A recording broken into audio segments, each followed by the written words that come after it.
Olá, amados, a paz do Senhor Jesus esteja com todos vocês, amém? Para você que não me conhece, eu sou a pastora Silvia Ledward. Estou falando aqui direto da Alemanha.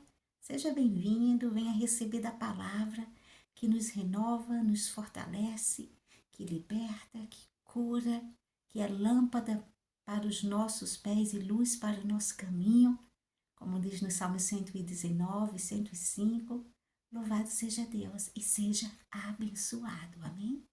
A palavra de Deus, aqui, louvado seja Deus, a gota profética que ele me deu, está em 1 Reis, no capítulo 13, que nos diz bem assim: E eis que um homem de Deus veio de Judá com a palavra do Senhor a Betel, e Jeroboão estava junto ao altar para queimar incenso, e clamou contra o altar,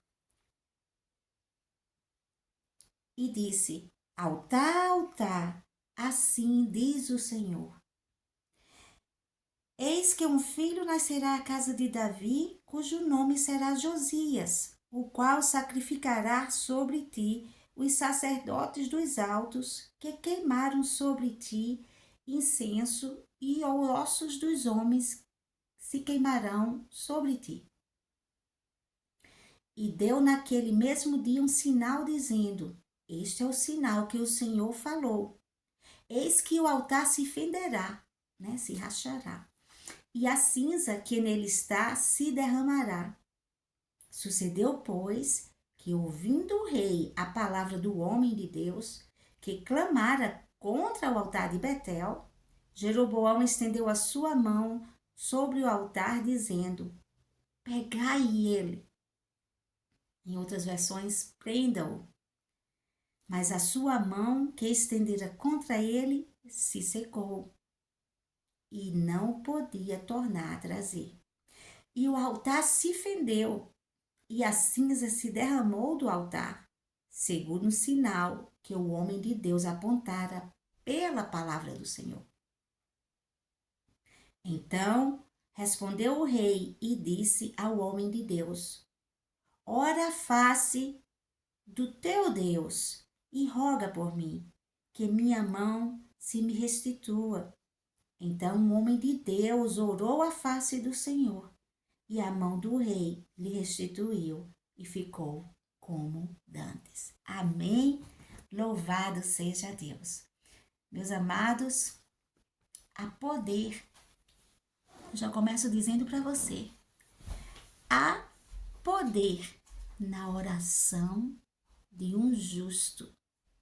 Há poder na oração daquele que é enviado por Deus para ser canal de Deus, para ser bênção na vida da igreja, na vida do corpo de Cristo. Amém? Deus ainda levanta profetas para ser canal de bênção. Mas o que nós vimos aqui na situação é que nem por isso o inimigo não tenta passar adiante e paralisar, e tentar paralisar o mover de Deus através daquela ação de obediência a Deus, que os profetas muitas vezes se dispõem em ser canal de bênção para o povo de Deus. Mas o inimigo é astuto e ele tenta paralisar. Mas aqui nós vemos, meus amados, que nada pode parar o mover de Deus. Ele usa aquele que ele determinou para aquela missão, para aquele tempo, para aquele lugar, e nada pode frustrar. O inimigo aqui, em forma usando a autoridade de rei, o rei Jeroboão, imediatamente quando aquele profeta chegou ali, enviado por Deus, para profetizar conserto naquele altar, para profetizar exortação, para mostrar que precisaria sim de haver uma purificação naquele lugar, ele imediatamente quis parar o mover, na vida daquele profeta. Mas profeta fiel, o Senhor justifica. E diante de todo aquele povo, aquele rei viu a mão do Senhor intervindo a favor para honrar aquele profeta. E o rei teve que reconhecer que ele foi enviado por Deus e pedir a ele que orasse por ele. E a sua mão foi curada. Amém?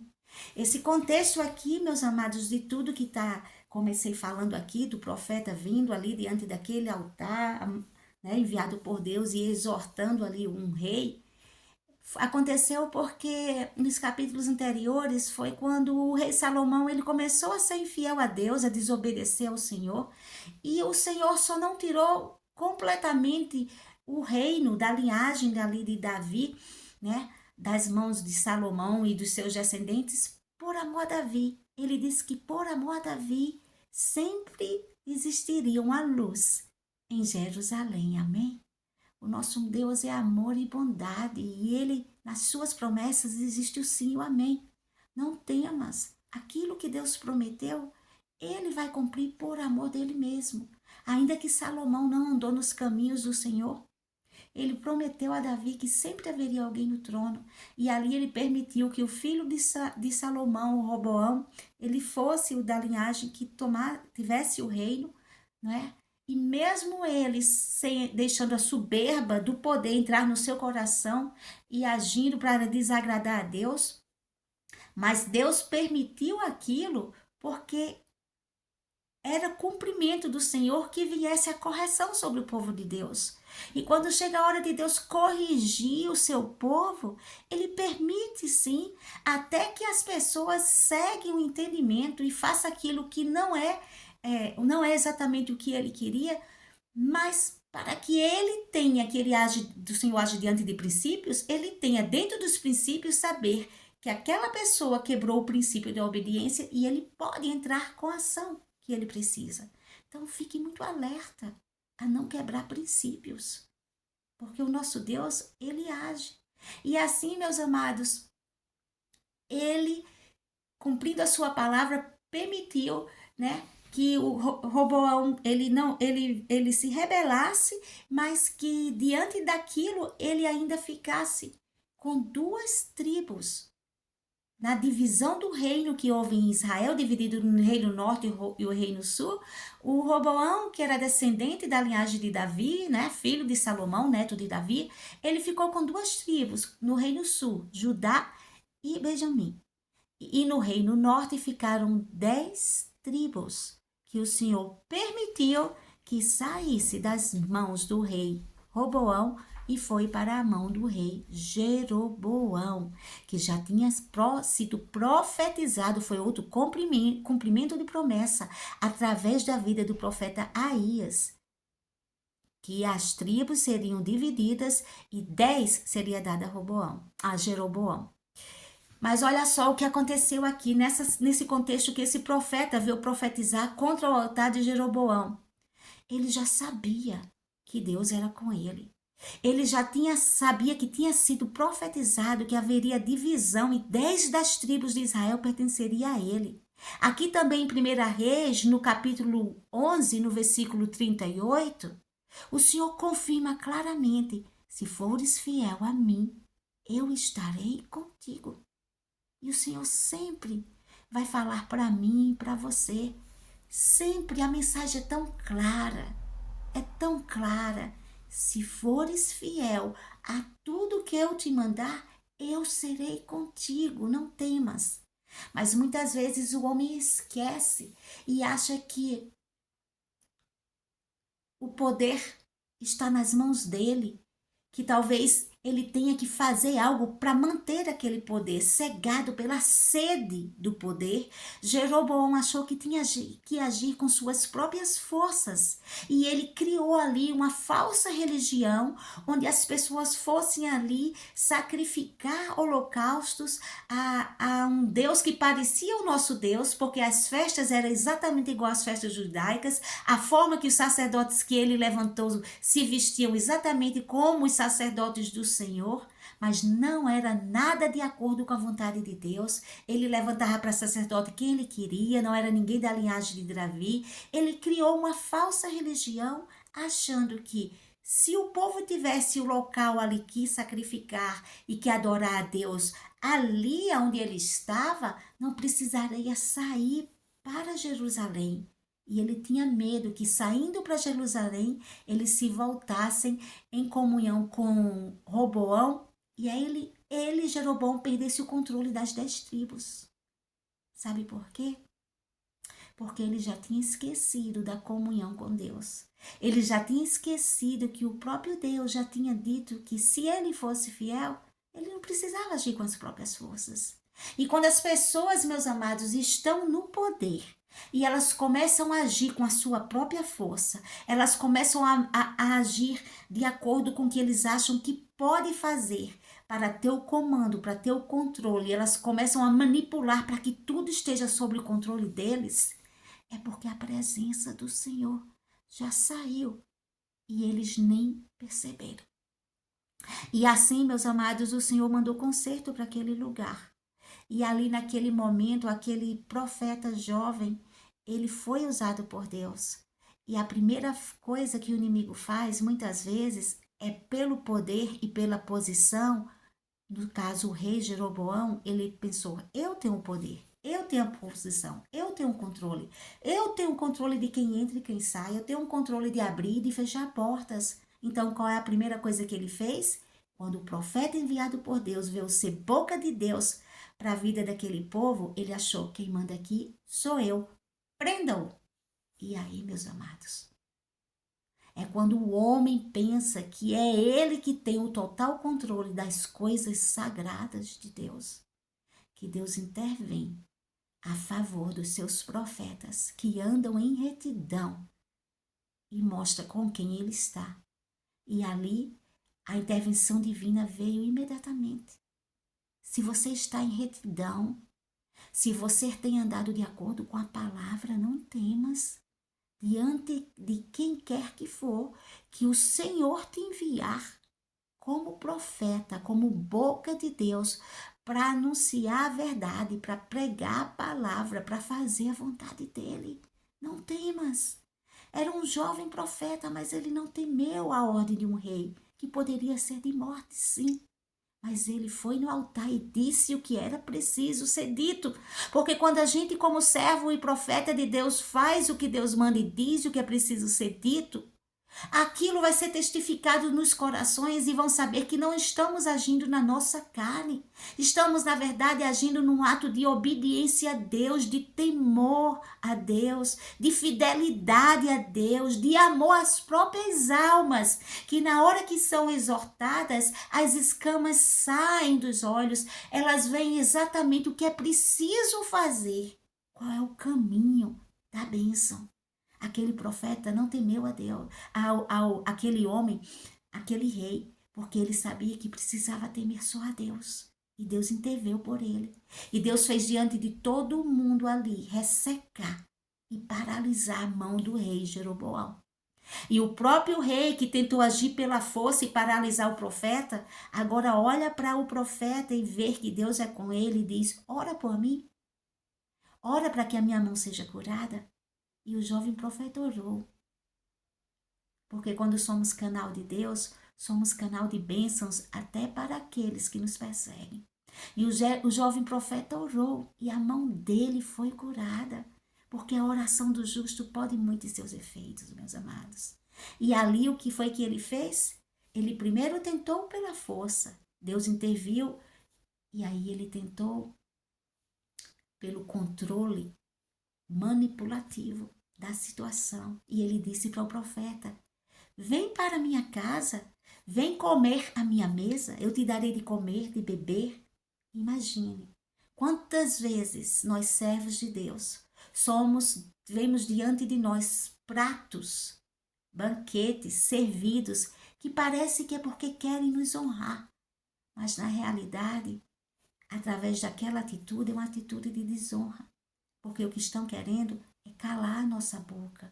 Ou o que estão querendo é que estejamos subornados, submissos a fazer e a concordar com o que eles fazem.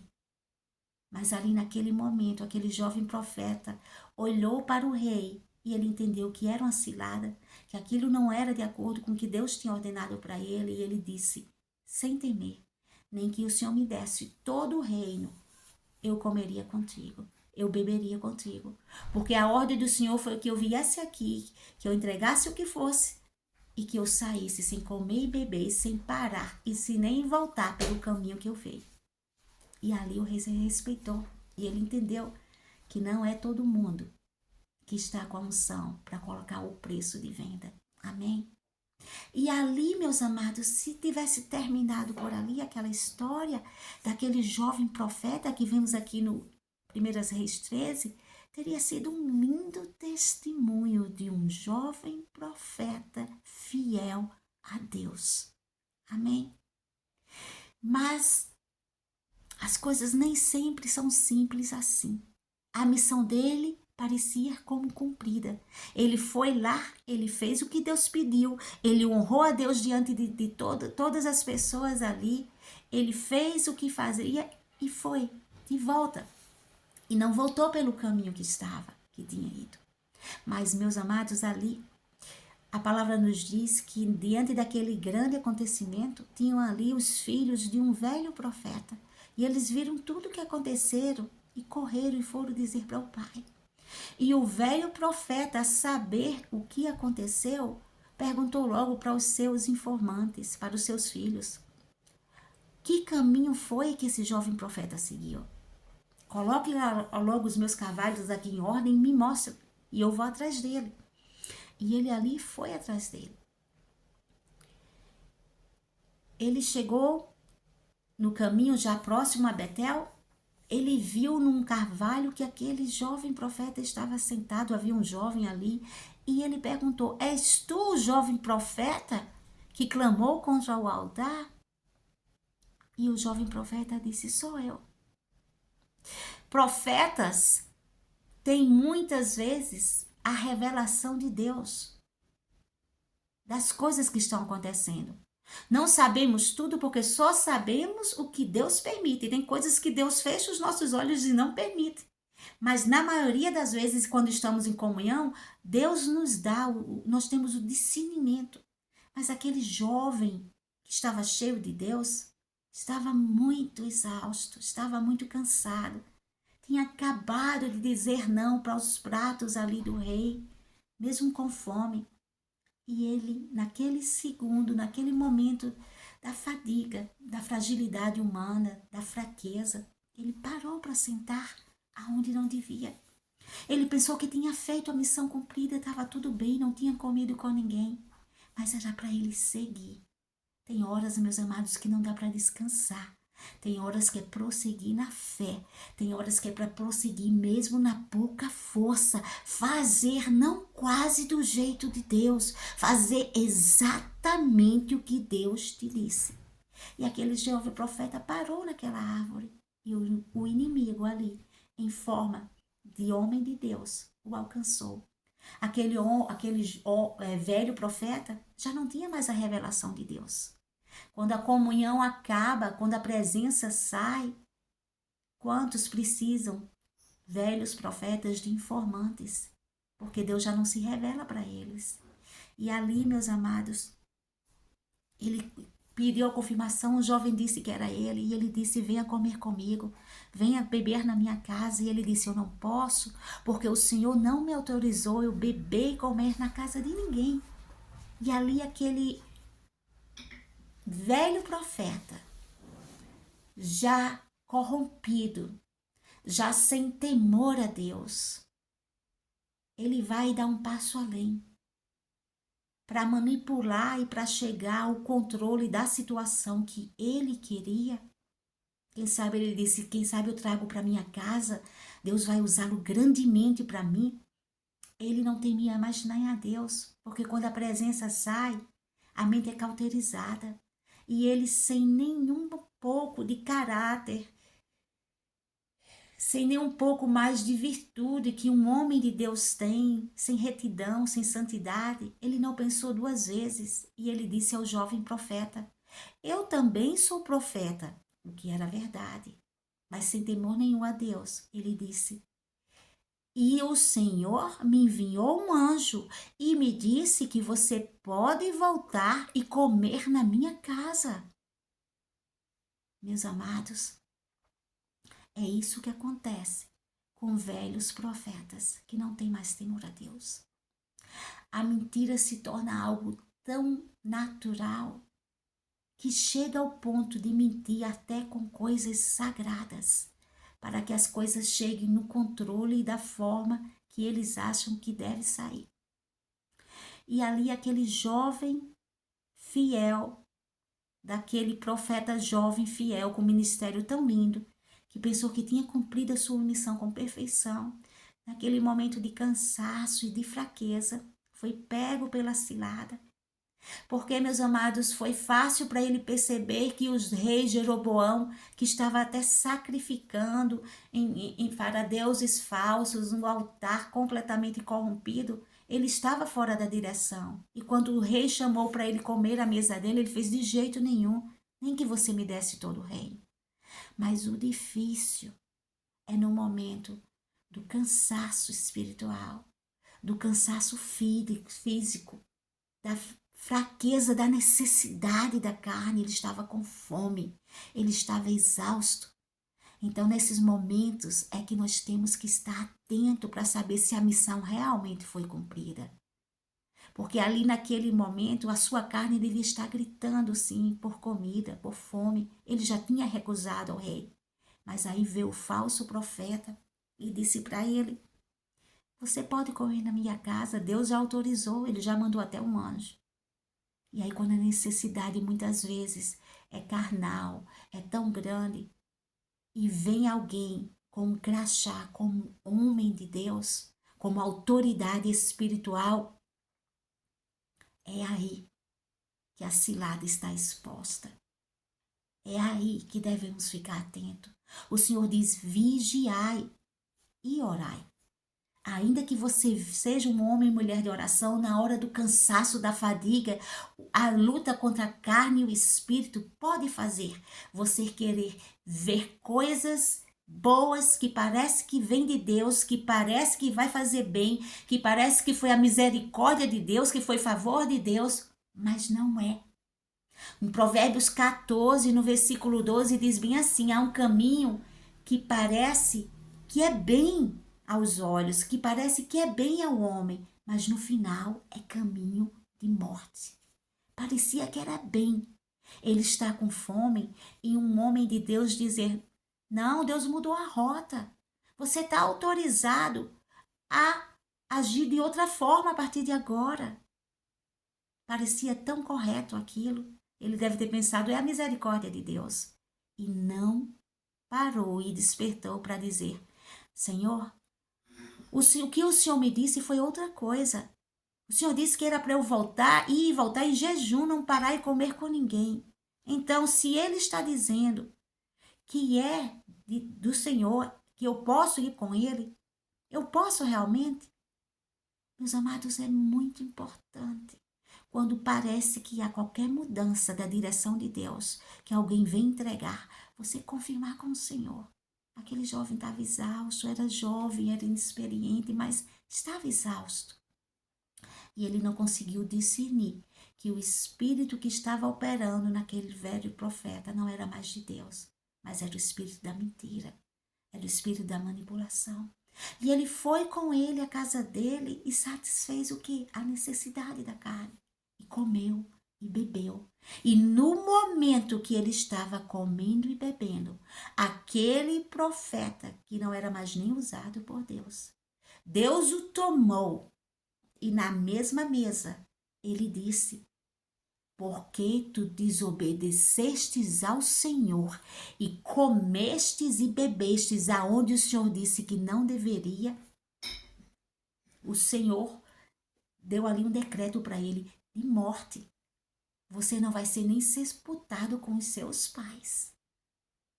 E ali aquele jovem terminou de comer e foi embora na direção de volta para casa.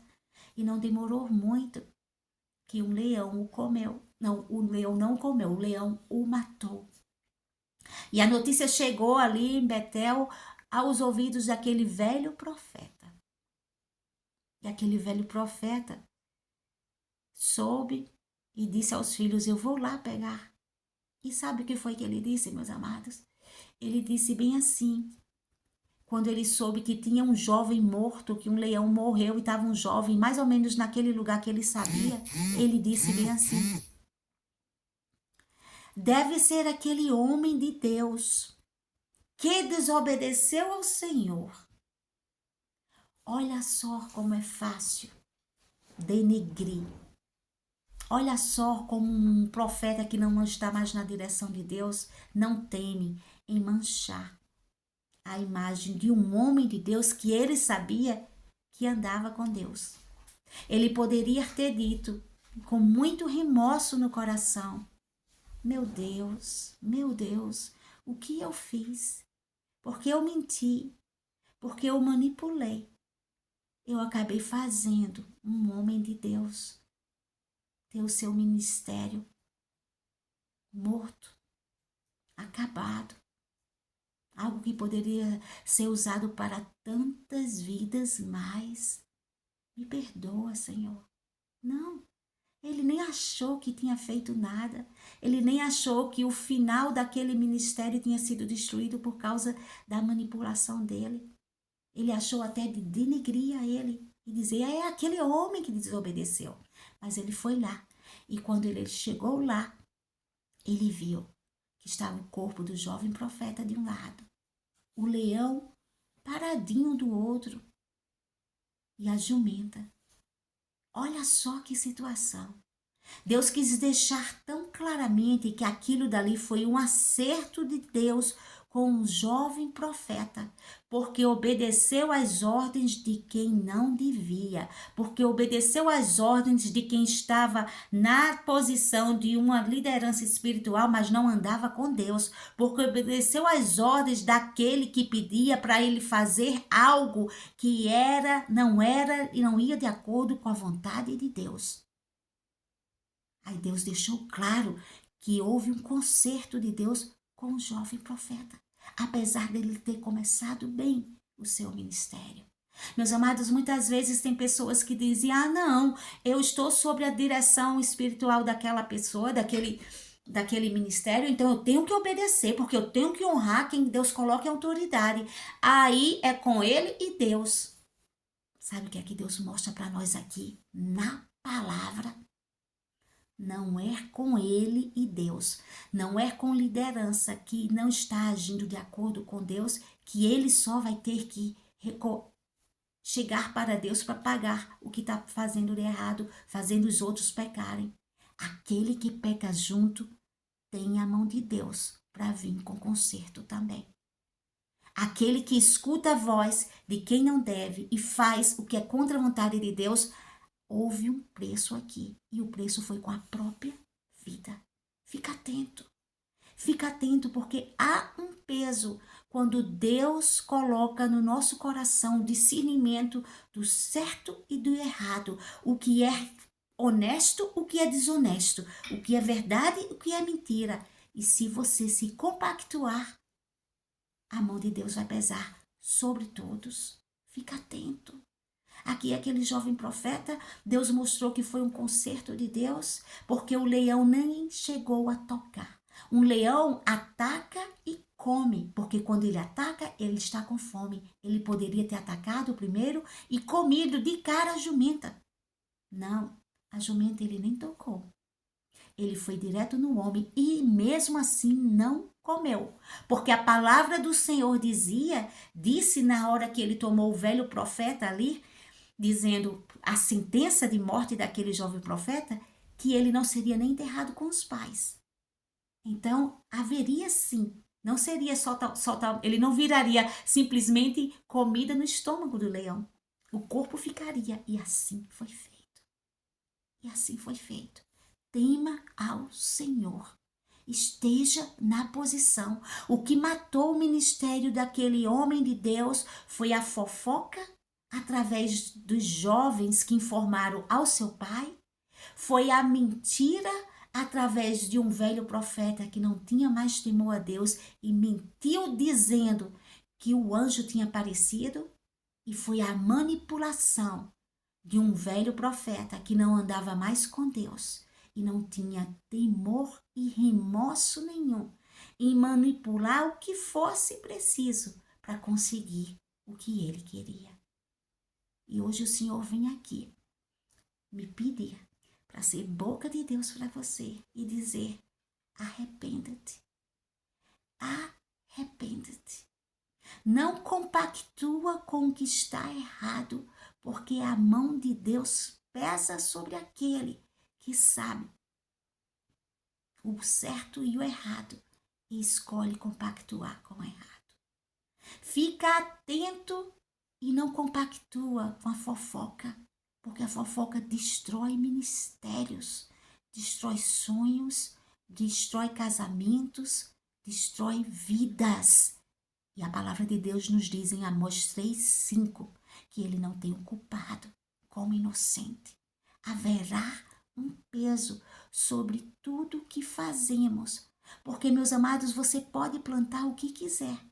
Você pode plantar vida, você pode plantar honra na vida de um profeta, você pode plantar desonra, você pode plantar verdade, você pode plantar mentira. Mas a colheita, a gente planta o que quer, mas a colheita, ela é automática. A colheita vem e Deus não quebra princípios. Se você colheu o bem, você vai. Se você plantou o bem, você vai colher o bem. Mas o que se você plantou, fofoca, mentira, manipulação, e denegriu, e matou ministérios, e matou vida e sonhos, arrependa-te. E arrepender não é só ter uma sensação de remorso no coração. Arrependimento não é remorso. Arrependimento sincero para Deus é mudança de atitude. Deus está requerendo hoje de você conserto e lhe dando a chance de tudo que você fez errado, de vidas de homens de Deus que você tocou com a língua e com atitudes.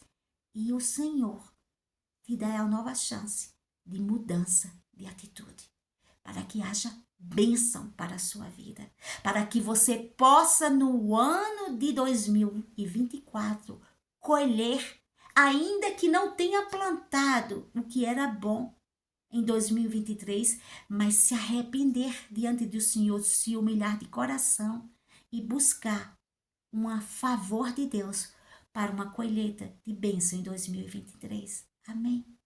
Que o Senhor possa receber o seu arrependimento sincero, a sua mudança de atitude.